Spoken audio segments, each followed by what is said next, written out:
I'm starting to get my painting, supplies together, and I put a few brushes, all just small. They're a variety of the Rosemary & Co brushes. It's a lot of sables, some of the like maybe series 268, flats, rounds, and filberts. But it's all just on the small side. I got my Gamsol, my very expensive Gamsol jar, which is really just an old jelly jar. I do have those other kind, but I don't need it right now. My Viva paper towels. I have my little pochade box where I was trying to figure out what color to use. And remember, this is all just baby steps because I could feel myself getting really, really nervous. I could feel it, like that procrastination about starting. And I'm sure you guys maybe have witnessed that before in yourself. I kept thinking, should I start now? Should I not? How do I feel? Blah, blah, blah. Anyways, I thought, I'll just do one. Hey, I can do another one tomorrow, right? It's not be all end all. I wanted you to notice that I did tape a white index card next to my little board so that during filming it'll be easier to calibrate. I usually like working on a white palette, but this particular pochade box, I don't have a little white palette, so it is just a gray. On the left, I have my cerulean blue. It does not matter what brand, just whatever brand you have. I mean, the paint that we use a lot is Rembrandt, so if you want a brand, that's a good one. And then I just have white. I think that this was a Gamblin white, but we use, Rembrandt white a lot too. And I'm starting to just mix some values out. So I'm looking at this pastel. Remember, the whole idea is to transfer the idea of using bold colors to oil. I find myself getting timid, I think that for so long we try and brainwash ourselves into doing natural flesh tones, that type of stuff. So I'm going to just mix values with my palette knife. So I'm making a value which is very, very light. And in fact, we'll see. I'm just going to make a few different. So this, just going a little bit darker, take a tad. This is going to be a pretty thin painting. It's not going to be juicy woosy. I like making up words. Okay, so this will be kind of like a middle. This to me is like maybe like a 2.5. So I mix it up. All right. Now this is going to be my darkest dark. So a lot of times people ask me, how do you do a high key painting? Well, you do a high key painting where you choose your paint tube and that is your darkest dark. So I can't go any darker than this. I'm not going to add any blues or blacks or anything. So this will be, my darkest dark right there. And you can then play with that. You can be like the transparency. You don't even have to add white. This board could be like your light, but we are going to add white. So that is my darkest dark, which is just cerulean blue. I am debating because on the pastel for the light, in fact, I've stopped debating. I have to do it. I will add the littlest bit of a very cool pink. So I'm going to say I'll probably use a permanent rose, and I'll add that a little bit later because those will be the strokes that are just on the very top. And it's really just in the very highlight of the forehead, just on the nose. It's not going to be all over. It's just at the very finishing stages. So right now, just take your time, mix up some piles. I try not to get my piles to be too spread out. And let's say they do get too, you see how I kind of mix and I push, I mix and I push. Because you really want paint to be able, you want to be able to like grab paint. If it's splat out like a flat pancake, it dries up faster. Okay, so honestly, I think that's about enough. I don't use any medium. I'm just going to use Gamsol. I'm just going to use my photograph as my example. This is all new to me, so I am testing this stuff out so that I can tell you exactly how to do it perfectly. Haha, right? So, grab Viva. I'm trying to see what kind of brush to use. I mean, a really nice brush to use are these, like these ebonies or those mixed, you know, Master's Choice, you know, yeah. It's kind of like, you see how I keep the brush on there and you can kind of scumble. So it's really using, I'm not using any medium. It's just a little bit of mineral spirits. I'm going to have my picture just right here so I can look at it. I'm not even worried that much about drawing. This is not the class for getting exact drawing. So I'm going to see what it's like to not even put my mineral spirits in. So, oh my gosh, I can hear the tape ripping off, which is so annoying. So I need to retape my board. I just take my brush. I don't use any mineral spirits. You guys, you see that the paint has oil in it. Paints are made with oil. Now, some paints have more or less. Right now, we're just going to worry about cerulean. And it kind of, you know, I'm just kind of loading up my brush. It's not going to fall. There's no oozing. And I'm just going to really kind of just figure out where the top and the bottom is. So you just figure out top and bottom, and I know that the shadows are along the left side. For me, I always pretty much, even if I scumble and I put paint down, so this is the good thing. What am I going to do? Should I put down a tone and then paint my darks on top? Or should I draw it out? These are, you know, different ways of painting. There's not one perfect way. And should I kind of scumble in my eye patterns and my nose pattern? So I'm just using a Sable 77, size 6. You see, it doesn't really matter. So I'm just going to take a little bit of paint and I'm just going to scumble. So remember, I still see a little bit of this dry. Let me zoom in a little bit to show you. So the paint is sticking on the top. You see how I'm almost using the side of it too? So that shows you that it's almost like any brush you use. Doesn't matter, because I'm kind of scumbling it. So remember, the top of her forehead is like right there. So I'm just scumbling.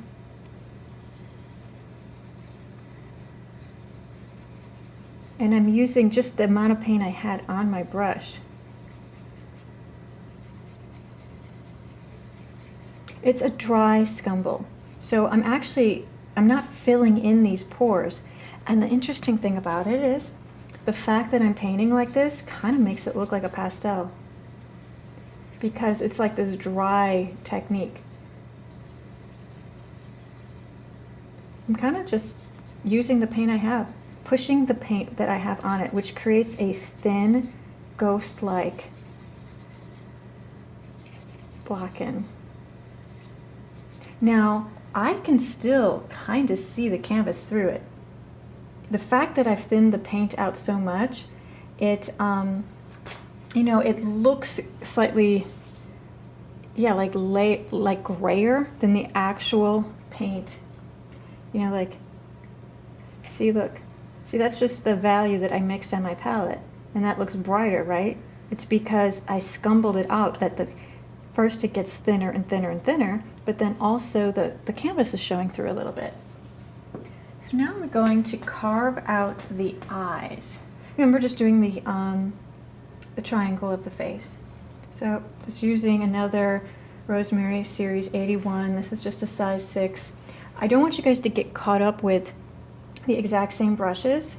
I do like to use maybe softer brushes sometimes, especially when I'm doing these small things, but I could be using a flat, a filbert, an angled. It's really more about the size. So you see how I try to choose a brush that might be the largest size for that shape. If I'm trying to block in an eye socket, well, then I'm not going to use a size 2, and I can't use a size 12. So I try to get so I take a little bit of my darkest dark, and I don't, maybe just one value lighter than that, because I want to leave room to where I put that darkest dark, like right in the iris. So it's kind of in between here. Okay. So now I figure out where my eye sockets are. You can do a unit measurement, you can do 3s. So this class is not about, I won't care at all about exact drawing. I want you to see how I figure out where that angle is. And I kind of go from the edge of that angle down. You kind of go up to the eyebrow and then down. So you get this angle first, you go up the eyebrow, up to the peak, and you figure out those mountain peaks, and then the whole puzzle piece. It's kind of like, yeah, you are figuring out like the sunglass shape. Okay. This is not completely opaque. That does have a lot to do with the touch, so that I'm not like just adding so much paint. I'm allowing myself so that I can go darker in like the eye socket and stuff like that. All right, so let's go over to the other eye. So I walk over to the other side and I create a shape, and then I do those angles. So it's literally just carving out. So I walk up, what is to the highest part of the eyebrow, angling down all the way through the eye socket.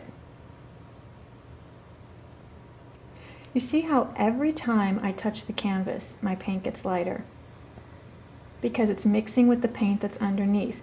You're dealing with the surface. You're dealing with how juicy the paint is. You're dealing with the type of brush you're working on.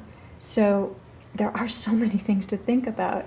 And that's totally why I was trying to do a lesson where it's hard to start off when you are experimenting with oil, because there's a million things to think about, and we can get too wishy-washy with oil, whereas with pastel you can be a little bit more direct. So the shadow of the eye goes up the eyebrow, down the eyebrow, around the edge of this eye, and it totally goes into the side temple. So there's no difference, and it kind of disappears into the hair. And remember, on this pastel, it's really just, it's kind of like a vignette, meaning that the hair is not painted out fully.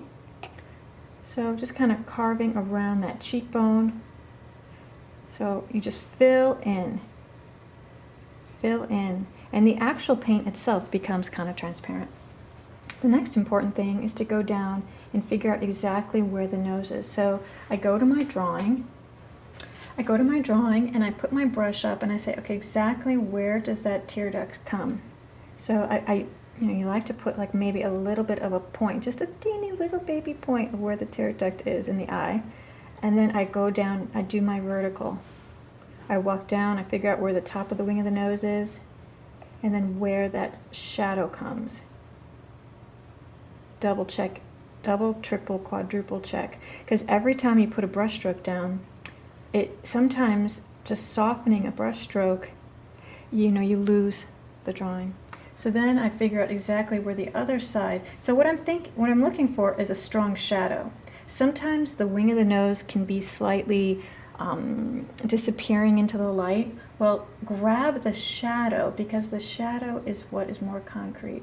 So I'm seeing exactly where that shadow comes to that other shadow or tear duct on the other side. So figure out, maybe put a little tiny point where the other tear duct is, make sure it's totally level. Okay, so now I'm going to double check again, where does that shadow come? And it's interesting, as you do portraits over and over and over again, you start to see where things line up.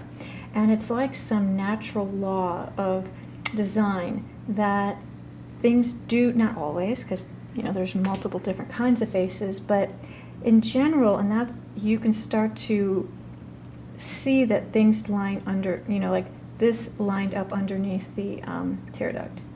But you always have to check, because you sometimes people's faces will surprise you.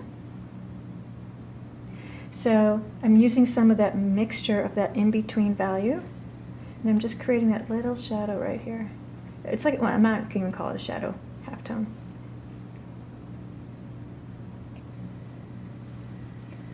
Okay, so now I'm walking. To me, it's more important to do the interiors, and then I walk over and do any sort of exterior like information.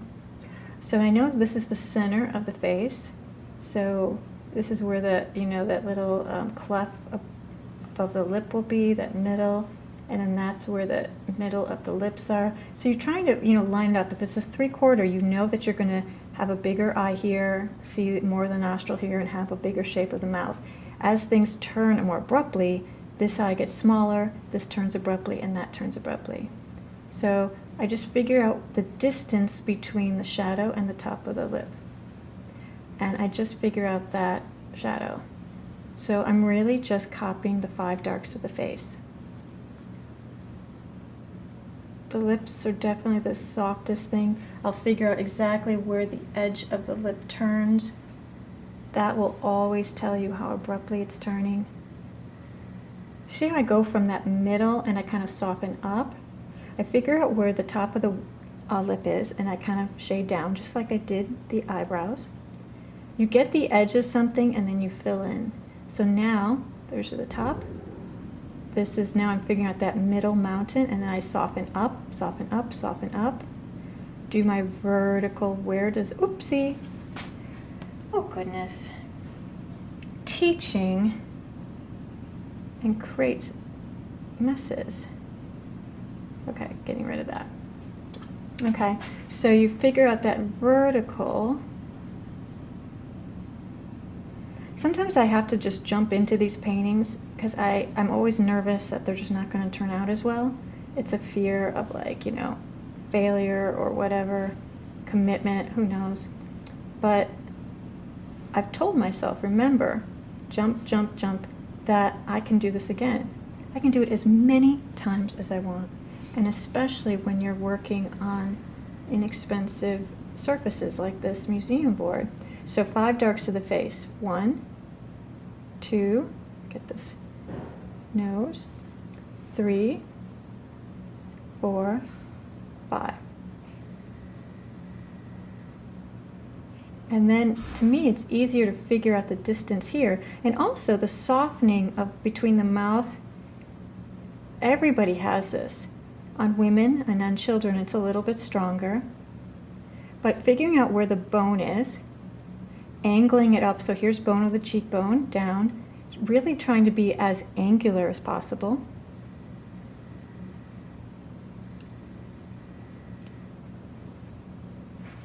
And then keeping my lights as clean.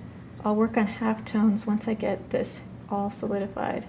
I won't worry too much about halftones yet, because that can get me out of what I wanted to do. Because what happens is if you start doing halftones, oh my gosh, your drawing starts to morph, and if you do something that you kind of don't like, you start to obsess about it, and then there goes an hour.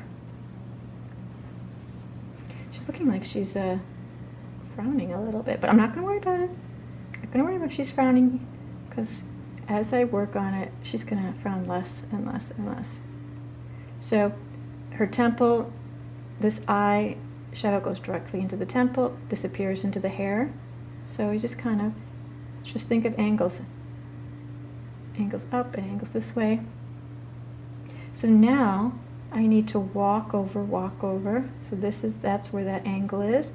The shadow goes through the eye till it starts to transfer up, and there's that side of the face. When you start to walk over shapes, you start to see how things are right next to each other, and they're really closer than you think. So eyebrow down, and then there's that straight bone of the temple, and then it angles, kind of softens off into the hair. I figure out where the cheekbones are. So this kind of comes down, and then it angles out a little bit, and then it gets much lighter. And then you figure out I do a vertical, where does the chin bone come? Because we're trying to line up straight lines. So the chin stops here and then angles up this way, and then angles this way. So you think about angles. The more you angle things, the more it's going to look natural. So I don't have a lot of paint on my brush. I'm just kind of taking some of that middle value with my dark, and I'm just kind of creating a little bit of a transfer. So my paint is still pretty light. I think we tend to get into trouble when we go too thick too fast and we're not sure, we don't see the end, you know? People can paint really thick and get away with it if they've practiced a lot, and they can see the end. They know the you know, the steps that they're going to take. They know that, okay, after I do this, I'm going to do that. If we're still kind of like figuring it out, it just becomes a little bit nutso. So I need to reinforce that dark underneath. So there's the mouth, there's the lip. Just reinforcing.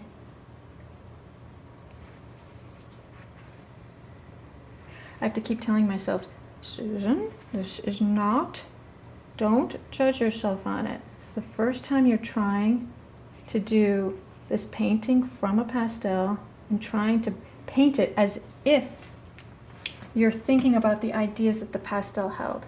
So just letting myself off the hook a little bit. I always used to get on myself for, you know, not having exact likeness. You know, I'd always be like, oh, it looks kind of like my model. I just didn't get the beauty, like what I was hoping for. And I would always get down on myself. And the only way to get out of that is to, you know, just do tons and tons of small ones where you're not worried about it. Okay. Now I'm just looking for a brush that will, you know, give me magic, right? So I got a much bigger brush. This is an ebony filbert because I kind of got the placement, right? But I want to be more exciting. So a bigger brush, and it has a little bit stiffer of hair, just a little bit.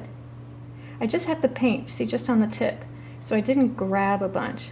But doing bigger strokes creates more excitement. I think people in general are very much attracted to, you know, like simplicity when shapes are like held together, and they get held together easier when you're using a bigger brush. So I'm just kind of figuring this out. I'm actually already thinking about the one I'm going to do after this. This is like my trial run.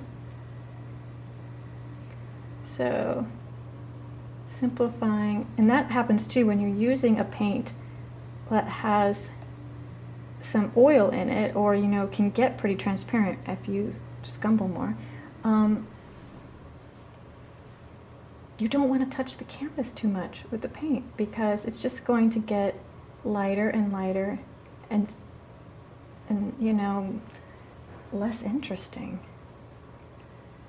So just kind of put my brush over here. Just that muscle that goes down from the mouth.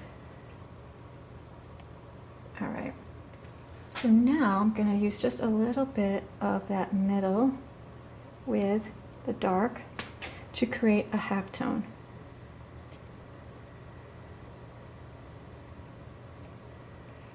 Just think how much you would learn if we did the same picture over and over and over again.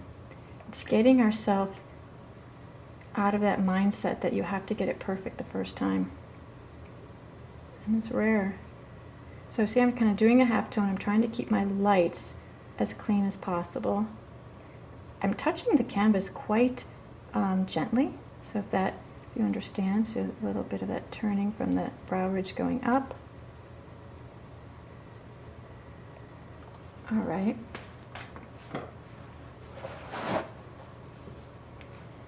Now, I think I do want to just do a tiny bit just so I wanted to kind of have that pastel look. So you see how I drag it a little bit? I'm doing kind of the same strokes I did. I feel myself heating up, and that's what happens when you are concentrating so much. Like I'm heating up so much. So just toning this down, kind of getting that edge. I want you to like try and see how, sometimes I feel bad because sometimes I tell people, touch the canvas less, and then you see me touching it. It's kind of like that thing where it's like, please learn from me and learn from my mistakes, and God, life will be so much easier if you could like do what I wish I could do. Then you'd be so much farther advanced than most people. I'd be like, wow, you're a master. You just put the strokes down in the right places and you don't touch them over and over again. Using a bigger brush really does help. Okay. Still, everything is still very, very light.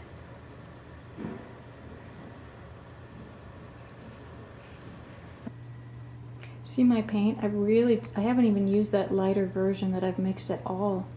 I don't know what I was thinking. So I've just been kind of going back and forth. So remember, cerulean blue is my darkest dark. And then I just added a little bit of white and created that sort of value that was, maybe like a 2.5. And then I've just been kind of going back and forth. So that is all I've been doing.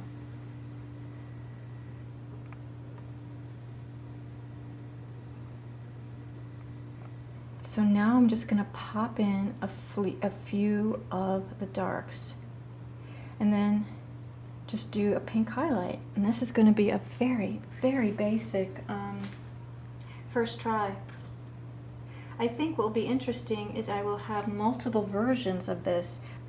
Just testing out. See, I'm testing out a brush to see like if I put a stroke down, will it fit that shape?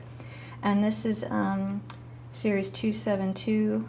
Pointed round, so it's some of those mixed, but you see, if I put a shape down, if I put a shape down, then I don't have to, you try and find sizes of brushes that kind of fit.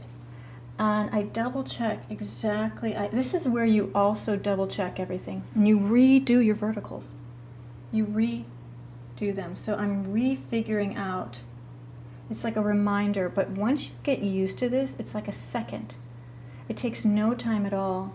And that really is the difference between people who are learning and people who've done it for a long time. It's that kind of inner programming that you just remind yourself. So there's that little indent right there. See how now this value underneath is starting to look lighter, because I'm putting a slightly darker version on top. I mean, how many people paint blue faces, right? So it helped me to do the, sometimes I hear myself saying to you guys, remember, less stroking, and I find myself stroking, and it's like a blessing, because I go, oh, I'm telling them to do that, so maybe I teach myself to do that.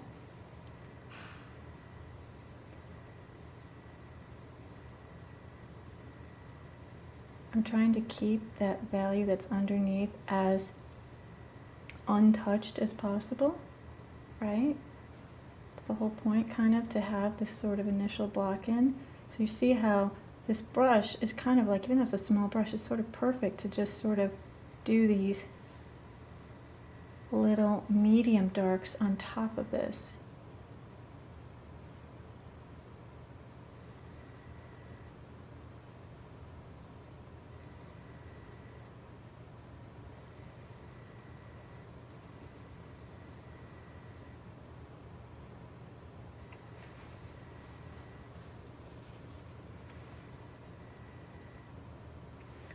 Sometimes you have to really be conscious of how much paint you have on your brush. It's just the whole thing about, and I do horizontal on my drawing to make sure that my eyes, one eye doesn't get higher than the other. So I walk over, and then I walk over the light part of the nose, and I put my little tear duct right there, okay? you're able to kind of get juicier block-ins when you know, you can remind yourself to redo these measurements, because you know for a fact that no matter what you do underneath, you'll be able to put an accent or redraw something on top, because you know you have that ability. And you're not trying to be precious and just paint around things.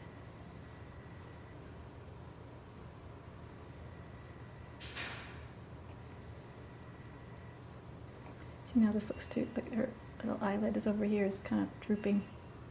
Don't want it to droop. Okay.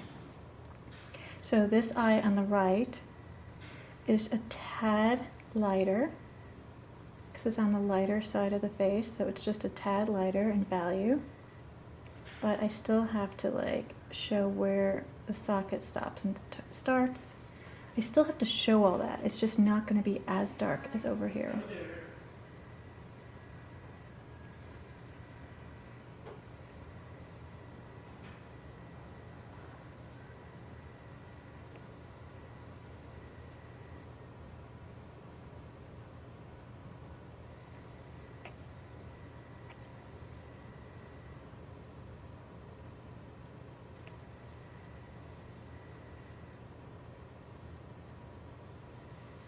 So you can put your brush up and see is one eyebrow higher than the others.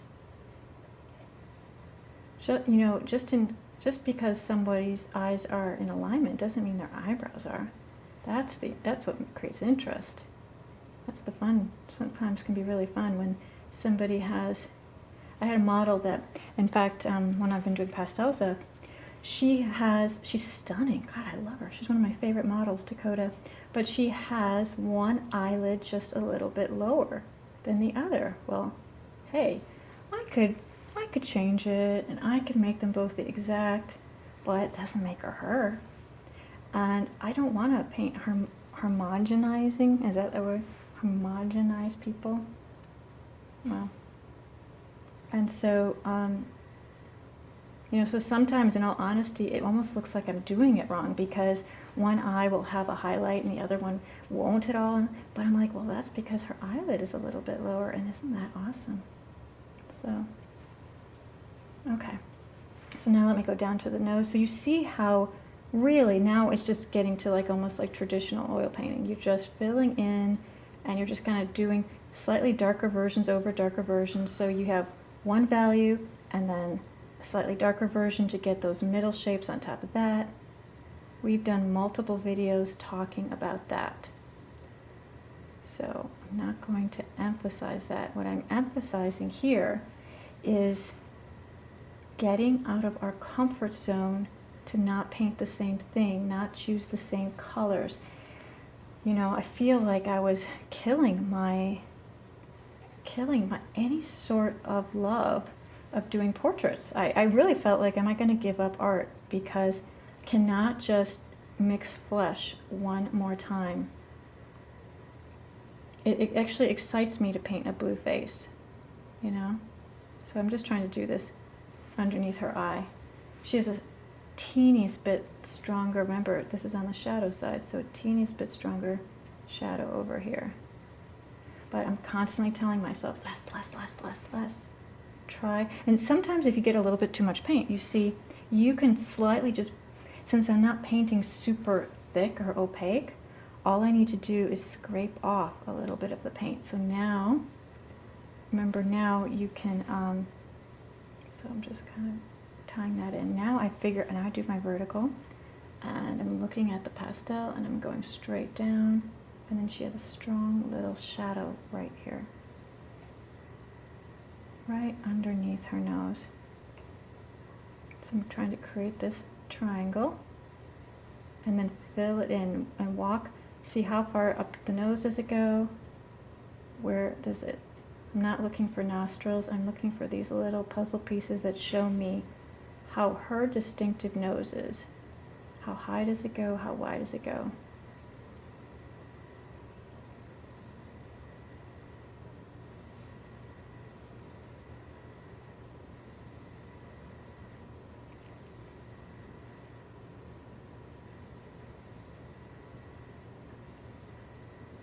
Okay. All right. So now I walk down. It's the same thing. You're kind of like, you put one layer down and then you go back and you do another layer and you kind of refine as you go, but you're also double checking your drawing as you go. There's the top of the lip. There's that middle part of the lip that isn't as dark as the outer parts. And then this is turning abruptly, so I put a little bit of a accent and showing that that muscle's turning up.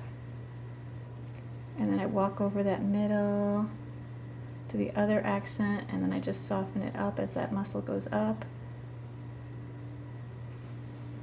You start to learn how you can touch the canvas, and every canvas is a little different. A lot of portrait people like smoother canvases, so you do have to just, you know, some canvases hold on to the paint a little bit more.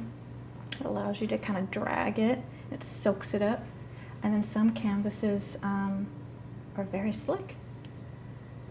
And, you know, sometimes you see an artist that you really love. See, I'm just putting a little bit of a tone on the bottom lip because she doesn't actually have a white bottom lip, so just giving it a little bit of a tone. Sometimes you'll see an artist that you really love, right? They're doing awesome stuff. And you go, wow, okay, I guess they found the magic canvas, or they found the magic something, you know? And then you test it out and you're like, I think. And then you start to get down on yourself because you think, it didn't really work for me. And my neighbors in my arts building, for some reason, I think it's just the walls, but they're very jovial. So, you know, I always wonder if, like, they'll never watch these videos, but if they ever just heard me doing a video and then all of a sudden they start talking on the phone, or they start laughing at a joke, or, you know, they can hear themselves, and I wonder what they would think. So, okay, so I have that upper lip. I put a little bit of a tone on the bottom lip, so now what that means is I have to reinforce that bottom lip dark underneath it. So now that bottom lip starts to stand out. She has a strong dark under here, so you see I can go horizontal and then just maybe soften this edge over here because it disappears a little bit more on this side. I think I'm just going to use a smaller sable brush just to create a little bit just in the corner. I can do it without making it too dark. See, just a little bit. My other brush was just a little bit too scraggly. I love brushes when they're in all forms of like age. So there you go. Oopsie, oh my gosh. But I don't mind using brushes till they can put. All right, so now I'm going to there is a muscle that turns down here. So I'm gonna see if I can so I'm kind of just dragging it. Remember, I have not used any mineral spirits or any medium. So it is like the feeling of using a pastel. Now you get used to figuring out which brushes, like the big and small, the soft and scratchy, which brushes will give you what you want. But if anything, I'm just gonna say, try and deal with your paint right out of the tube. Okay, because when you start to add, especially like white or a lot of white to this, it's going to lighten up and you're never going to get dark. You want to be able to also be in control of thick and thin. So, you know, paint like thin is in its transparent form, so I can use it like, you know, and then I can thin it down and I can thick it up and, you know, all that. And I happen to have this Gamblin Radiant Violet. And since this piece is very much in blue cools, and I looked at it, and it is so perfect. It is so perfect. It's very pale, but it has a super blue tint to it. All right, so I chose, I have a brand new Filbert Series 278, number 3. So let me see what this looks like. What will it look like if I just take it? You see how when I mix it right next to it? So this was the paint color that I've been using, right? And you look at this and you put it right next to it and it's almost I mean, if I'm gonna say a fourth of a value lighter, it's a different color, but we're talking about value. So let me put this up and see. I'm really thinking about like, what does it feel like to be like a pastel? So I put things down and I try not to over soften.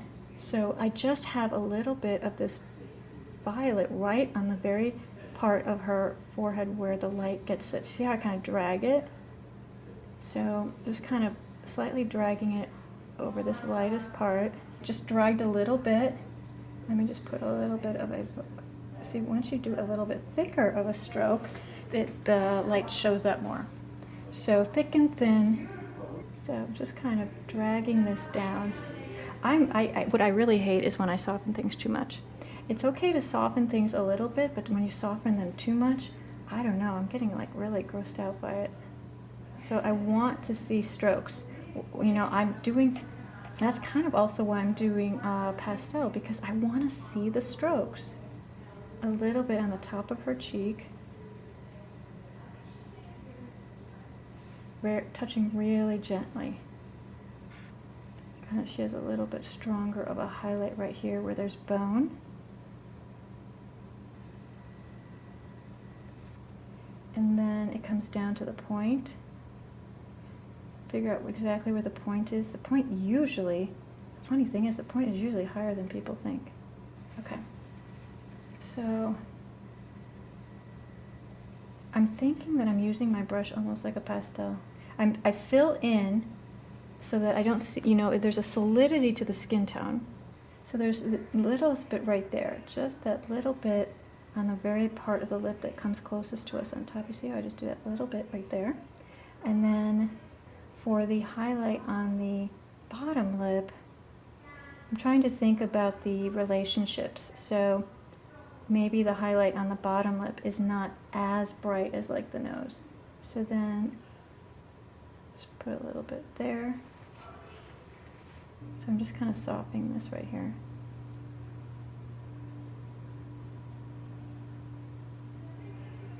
I try to do the lips as one or two strokes, because the more you touch them, ugh. So just a little highlight on the lip and a little bit of a slight drag over there. Say for some reason you get paint too thick in one area. So I'm just taking one of these ivory, you know, rosemary, a clean brush, and I'm just kind of, you see, kind of scratching through it. I'm kind of easing into being bolder. So in general, this is a pretty thin painting. And then maybe the next time I do it, I get juicier. The next time I do it, I get juicier. It's all about controlled steps. And I'm trying to make my brush as tiny as possible. And one eye is more prominent than the next. So what I'm going to do is I'm going to make a mark where the pupil is, just to get my darkest dark right in the middle of the eye. And I touch it again, it doesn't make it as dark. So you have to do that. You have to kind of leave it, or else it doesn't stay dark. And then I go over here, and it's a smaller dark. Remember, this eye is going to be less intense. It's going to be a slightly bit smaller, all that stuff. This eye has a stronger highlight. Some people can, I'm going to show you how to do this. So you kind of scoop up the paint, right? And you sort of swirl it so that you get the point as small as possible. And then maybe you just then dig a little bit right there so you have it just on the tip. You want your brush to be as sharp as you possibly can. And these are the tricky things that sometimes, you have to do these in one stroke. You have to. So steadying my hand, and I'm seeing exactly where it is, and I'm just trying to do it in one thing. Ooh. All right. I think I have to touch it again. Highlights are actual shapes. You know what I mean? Your eyeball is round, so it's turning over something. That's the thing, you know? It's actually like a glass marble, so it's turning, so it goes with the shape of the eye. So when you figure out exactly where that one is, this one is going to be a little bit smaller. Frustrating. Okay, you hold your breath. Oh my god, I don't really like this one. I feel like it's too much of a dot, so I'm going to try and yep. All right, so now what I need to do, so a lot of times when you do a highlight, you have to then go back in and repaint that darkest part just right next to it. Like, it's like carving back.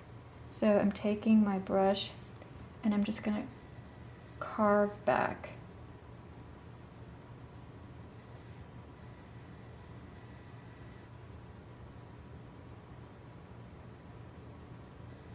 You know, start to investigate colors that maybe you never would thought about. So I'm just kind of giving this little bit of an outline a little bit more importance. So just touching the canvas again and then putting it a little bit of the temple, because that's bone, so that's turning. She's turning very gently, but she's turning. Coming down, and then cheekbone, emphasize that. There's flesh, and then emphasizing the jawline. It's all about kind of showing, just editing and just putting a few strokes.